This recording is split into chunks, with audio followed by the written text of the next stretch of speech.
Est-ce que vous avez le sentiment, Monsieur le Président, que l'Europe a été jusqu'au bout de la logique sur la crise migratoire, avec les Grecs qui parfois se sentent pris en otage de la situation, avec des images difficiles? Non, je pense qu'on est tous confrontés aujourd'hui, et c'est vrai de tout ce qu'on appelle les pays de première entrée. Ce terme n'est pas très beau, mais la Grèce, l'Italie, l'Espagne ont été confrontés à des scènes extrêmement dures, parce que ce sont des pays où arrivent les femmes et les hommes qui fuient.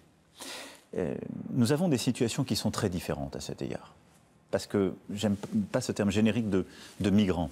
Il y a des femmes et des hommes qui fuient leur pays parce qu'il est en guerre. Et ce sont ce qu'on appelle les combattants de la liberté. Ces femmes et ces hommes, il faut absolument les accueillir, les protéger, les nourrir, leur permettre de bâtir leur vie, parce qu'ils ont déjà vécu tant de drames.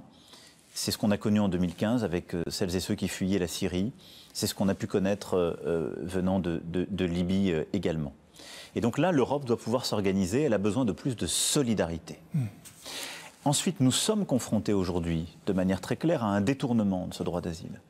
C'est-à-dire que beaucoup de citoyens du monde fuient leur pays pour des raisons économiques et utilisent en quelque sorte ces routes et ce statut de demande d'asile pour arriver sur notre continent. Ils demandent l'asile, ils savent qu'ils ne l'auront pas la plupart du temps. En tout cas, les trafiquants, parce que derrière tout ça, il y a un commerce, leur ont promis.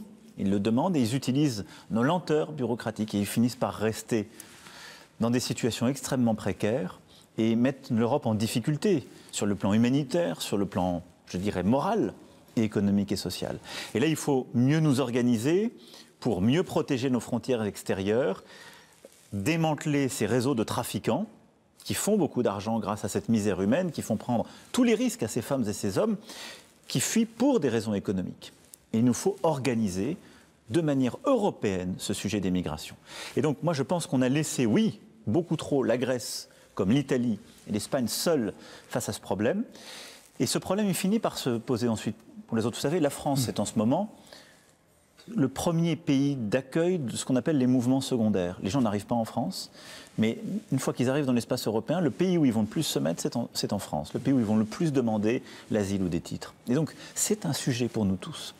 C'est pourquoi, dans les prochains mois, on va mettre beaucoup d'énergie pour essayer, de mieux coopérer avec les pays d'origine et les pays de transit pour éviter ces mouvements économiques.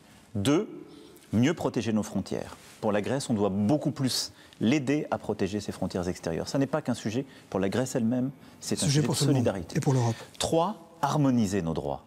C'est-à-dire, en fond, dire c'est un sujet européen et on doit harmoniser notre droit d'asile, nos règles pour aller plus vite, mieux gérer.